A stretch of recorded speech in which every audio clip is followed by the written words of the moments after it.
નમસ્કાર, આપ જોઈ રહ્યા છો spark today news. Narendra Modi cricket stadium, statue of unity, Rourkela hockey stadium, Aurangabad iconic bridge જેવા અનેક પ્રોજેક્ટો કર્યા પછી ફરીથી એકવાર L&Tએ વડોદરા ખાતે મકરપુરા GIDCમાં આવેલ બરોડા મેટલ લેબલ પર વિશ્વાસ મૂકી અયોધ્યામાં નવનિર્માણ થયેલ રામ મંદિરમાં બ્રાસની તકતીના નિર્માણ કરવા માટે તેની નિયુક્તિ થઈ છે. બરોડા મેટલ લેબલ વર્ષના ઓનર ચિંટુ કારેલિયા દ્વારા વધુ માહિતી આપતા જણાવવામાં આવ્યું કે એમની કંપનીને L&T દ્વારા બ્રાસની તકતી બનાવવા માટે અપોઇન્ટ કરવામાં આવ્યું છે. આ બ્રાસની પ્લેટો પર શ્રી રામ સ્તુતિ, રામાયણના સંસ્કૃત શ્લોક વગેરે જેવી રચનાઓનો ઉલ્લેખ કરવામાં આવે છે. તેવી બ્રાસથી બનેલી પ્લેટો અયોધ્યા ખાતે રામ મંદિરે રામજીની મૂર્તિની જે પ્રાણ પ્રતિષ્ઠા થઈ છે તે જ મંડપમાં ઇન્સ્ટોલ કરવામાં આવશે. વડોદરા એ સંસ્કારી અને કલાનગરી છે. શહેરીજનોને આ વાતનો ગર્વ હોવો જોઈએ કે આપણા ત્યાંથી બનેલી આ તકતીઓ અયોધ્યા ખાતે રામ મંદિરમાં દરેક દર્શનાર્થી જોઈ શકશે. કંઈ બી થાય છે વડોદરામાં તો એ મેઇન એન્કર છે તમારો ત્યાંનો સ્ટુડિયોમાં હોય છે ને. પેલું મોદી સાહેબની શિલોંગ લઈને ગયા હતા અને થયું હતું. અચ્છા.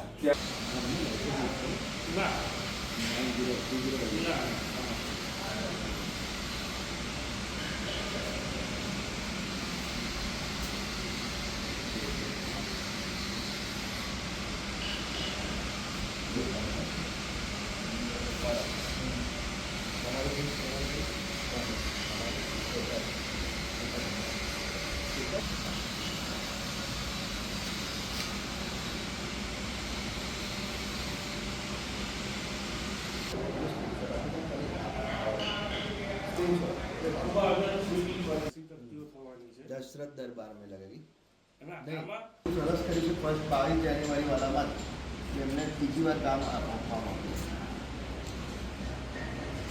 22 વાળામાં પણ તમારું કામ ચાલુ હતું. તમે ઉતાવળમાં લાગશે જે અલગ અલગ રામાયણનું જે બાલકાંડ વાલ્મીકી છે, ઉત્તરાખંડનું છે કે જે એનું હશે એનું જે સંસ્કૃતની શ્લોક આપણે પંક્તિ કે દોહા કહીએ એ છે એનું હિન્દી અને ઇંગ્લિશમાં ભાષાંતર. મારું નામ ચિંટુ કારેલિયા છે.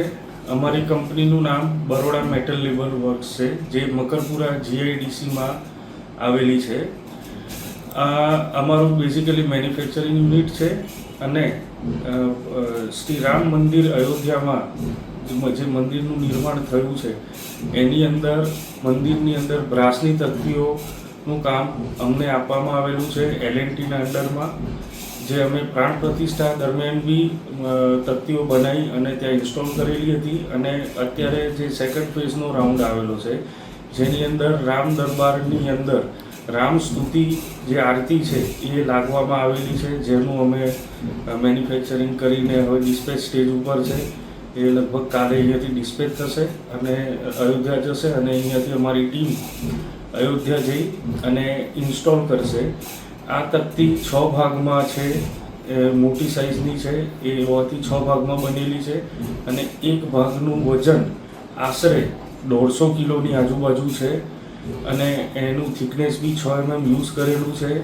અને અમારા કંપનીના છોકરાઓ રાત દિવસ મહેનત કરી અને આને અમે લોકોએ ટાઈમ પર આ કામગીરી પૂર્ણ કરી છે, જેનો અમને આનંદ છે. અને ફરીથી એકવાર રામ મંદિરમાં જે અમારી કંપનીને નસીબે જે અમને કામ મળ્યું છે, જે જવાબદારી અમને સોંપાઈ છે એ બદલ અમે L&Tનો આભાર માનીએ છીએ, રામ મંદિર ટ્રસ્ટનો આભાર માનીએ છીએ અને અમે ગર્વની વાત અનુભવીએ છીએ કે આજે અમે વડોદરા શહેરનું નામ પણ રોશન કરવા જઈ રહ્યા છીએ ત્યાં, કે જે આજે ગુજરાતનું વડોદરા શહેર છે આપણું, રામ મંદિરમાં અહીંની બનાવટની કંઈક વસ્તુઓ ત્યાં ભગવાન શ્રી રામના ચરણોમાં લાગી રહી છે.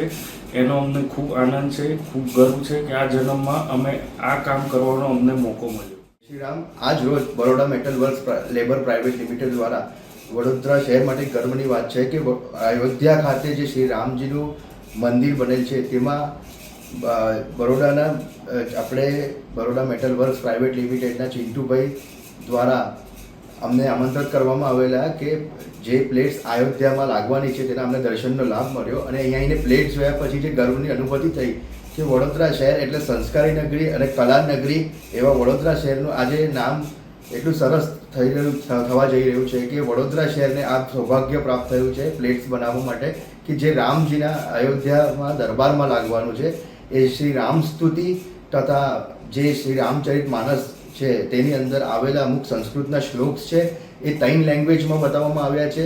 પ્રથમ લાઇનમાં સંસ્કૃતમાં છે, સેકન્ડ લાઇનમાં છે હિન્દીમાં અને થર્ડ લાઇનમાં ઇંગ્લિશમાં. એટલે કોઈ પણ પ્રકારનો વ્યક્તિ ત્યાં જાય તો એ દરેક ભાષામાં એ આ શ્લોકને સમજી શકે કે કઈ સ્થાન પર શાનું વર્ણન કરવામાં આવ્યું છે.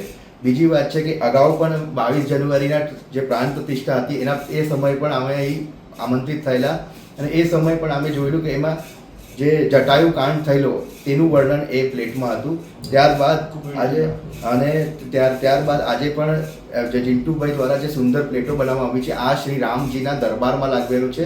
જે આપણે અયોધ્યામાં રામજીની મૂર્તિ જે લાઈવ આરતીમાં જોઈએ છે ને એ જ દરબારમાં લાગવા જઈ રહી છે. એટલે વડોદરા શહેર માટે આ બહુ જ ગર્વની વાત છે અને સ્પેસિફિક આ કામ આપણા વડોદરાને મળ્યું. એટલે ચિંટુભાઈને બી અમે આભાર વ્યક્ત કરીએ છીએ કે અમને આવો દર્શનનો લાભ મળ્યો. અમે હિન્દુ સંગઠન દ્વારા અમે પૂજા અર્ચનાનું બી વિચાર કરેલો પણ પ્લેટ્સના પ્રોટોકોલ એવા પ્રમાણે અમે એમને પૂજા ના કરી શકીએ કારણ કે કંકુ ના લગાડાય એવું હતું. કારણ કે આ પ્લેટ્સ બહુ જ અલગ મટીરિયલથી બનેલી છે જે મંદિરમાં લાગવા જેવી છે. એટલે સન્ડે પેકિંગ થઈને અહીંથી ડિસ્પેચ થવાની છે. તે બદલ અમે ચિંટુભાઈનો પણ આભાર વ્યક્ત કરે છે. શહેરીજનોને તમામને વડોદરા શહેરીવાસીઓને જય સિયારામ, જય શ્રી રામ.